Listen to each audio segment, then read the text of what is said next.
What's good, y'all? In this section of the course, I'm going to be covering liquidity, what it is, and how I use it in my strategy. Let's get right into it.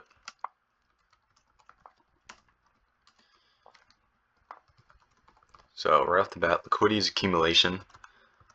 Liquidity traps buyers and or sellers, especially retail, when it comes to smart money.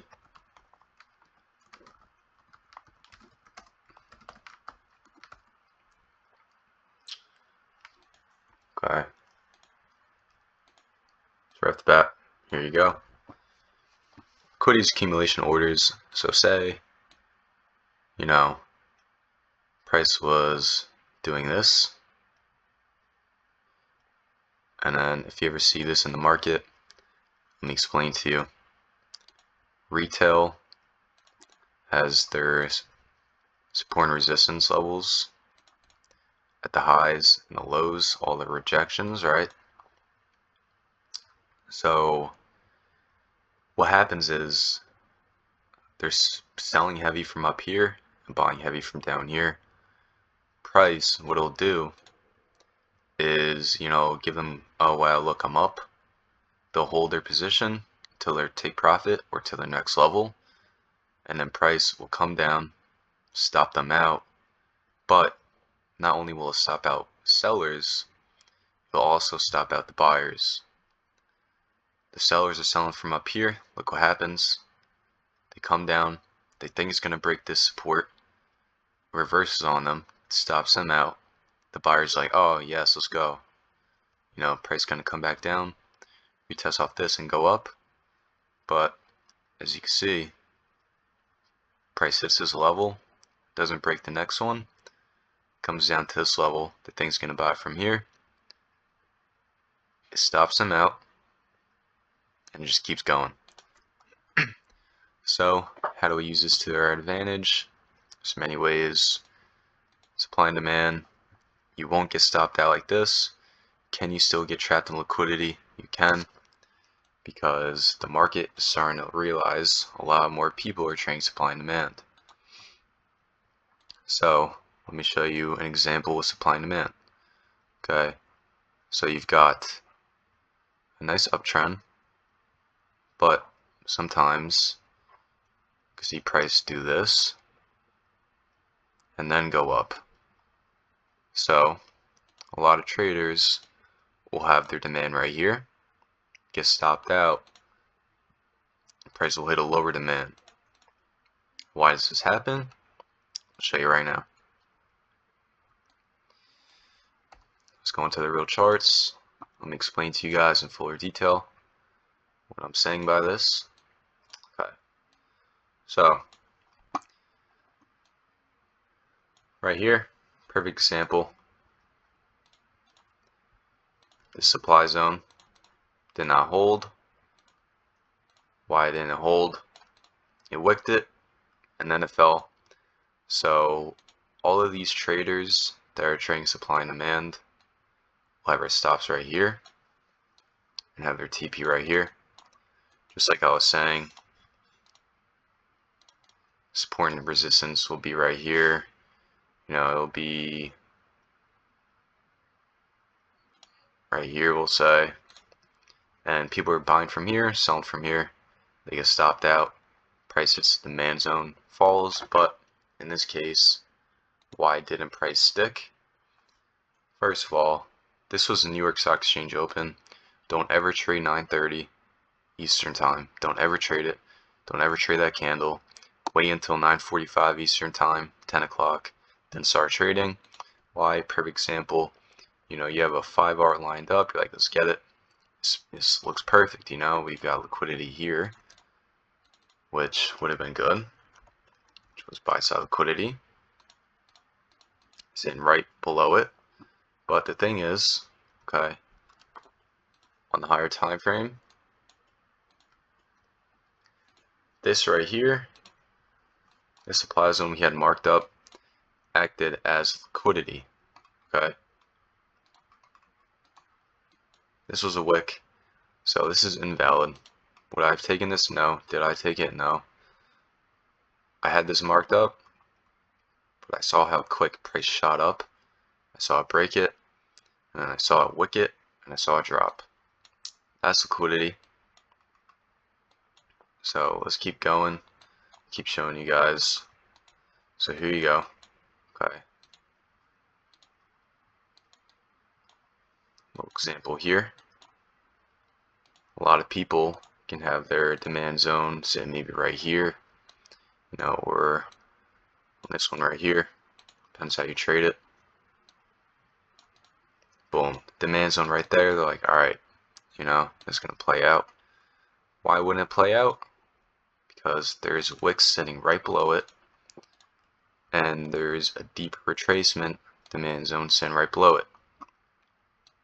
So what happens with traders that trade supply and demand? They get stopped out right here.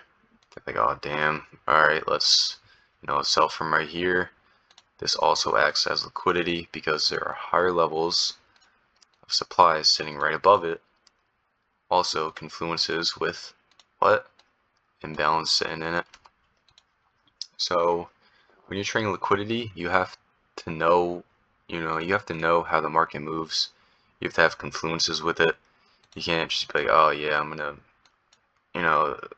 this is a liquidity sweep, or like, I'm gonna trade this liquidity, I'm gonna trade this supply right here, take it down. That's not how it works.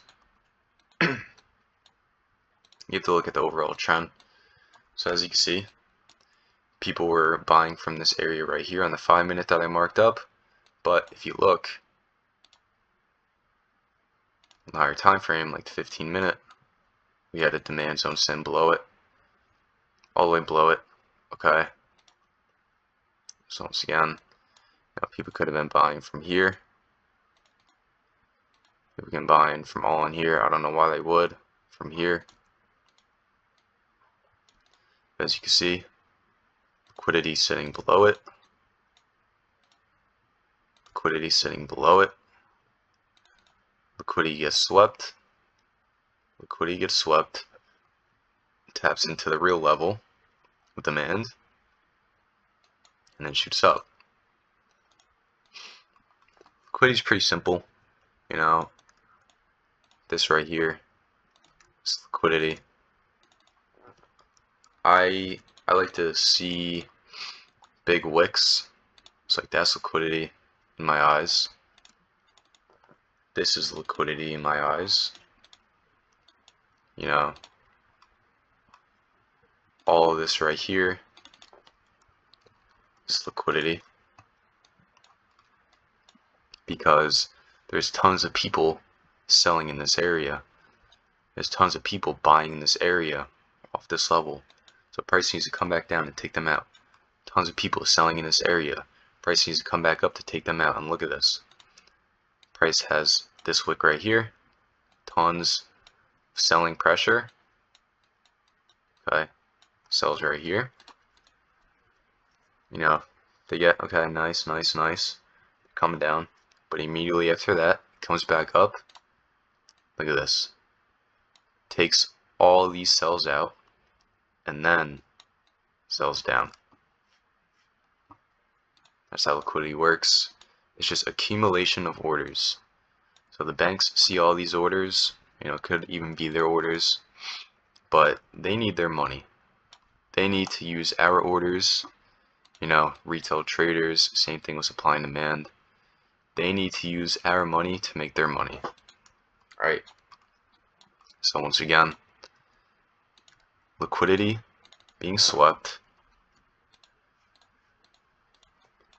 on the 5-minute, and then demand zone forms right after the liquidity sweep.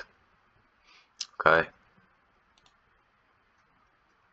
price taps into it and flies.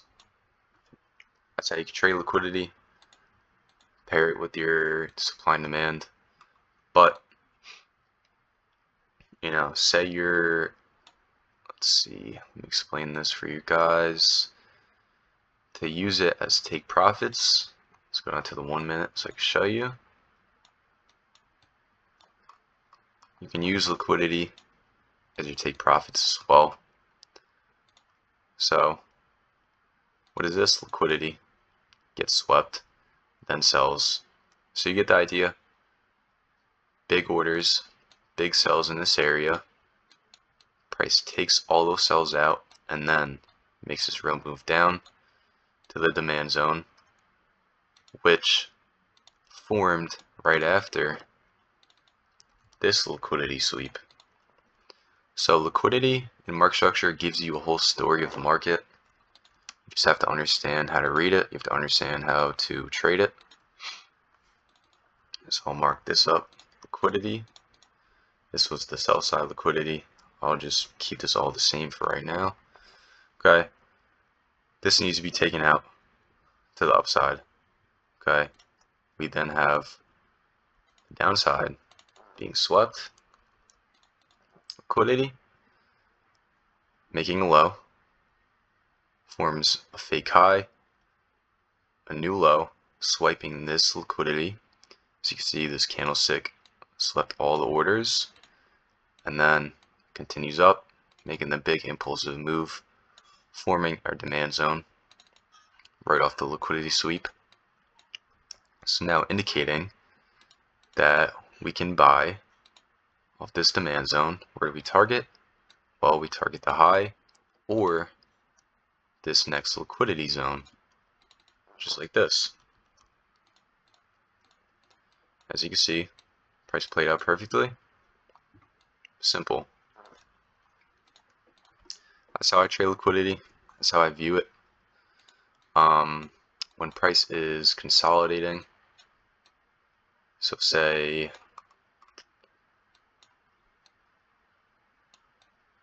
right here, okay, price in consolidation zone, right? Price then stops out all the sellers, and price stops out all the buyers. As you can see, like I said, it's a whole story. You have to understand how to read it.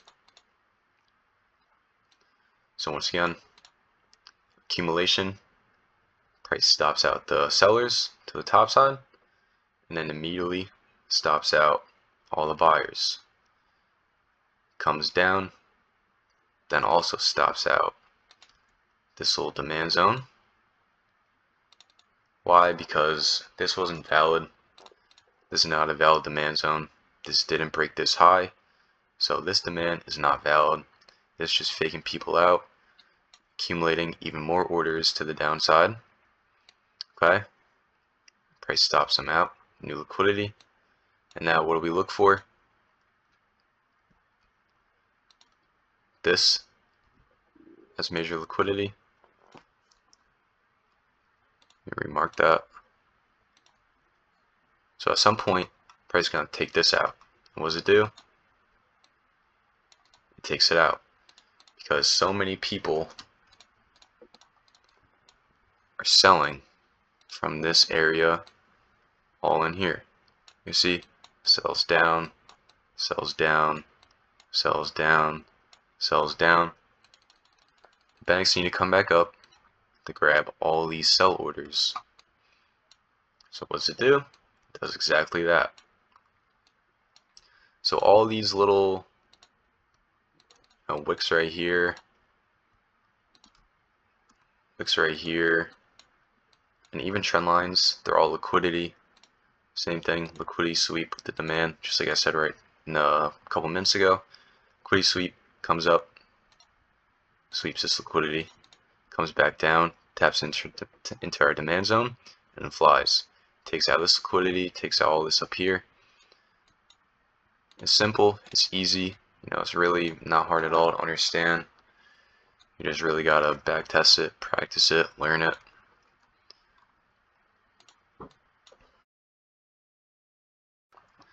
So I'll show you guys one more example of retail liquidity. Okay.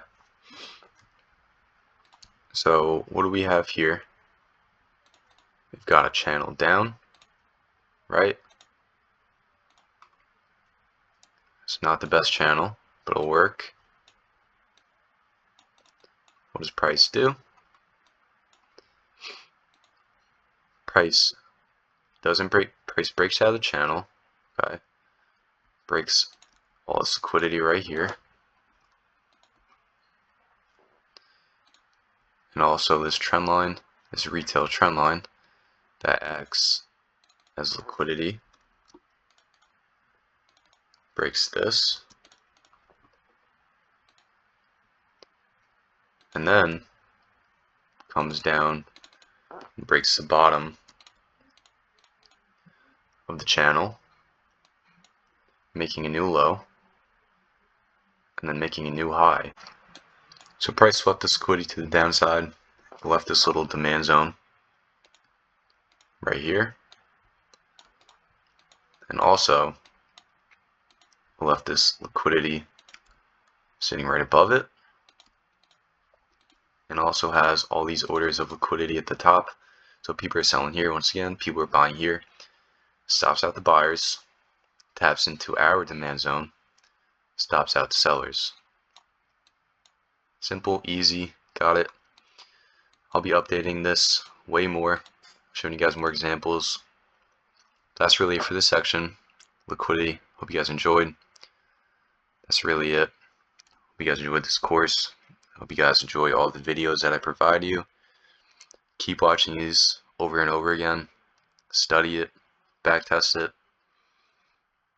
I'm out.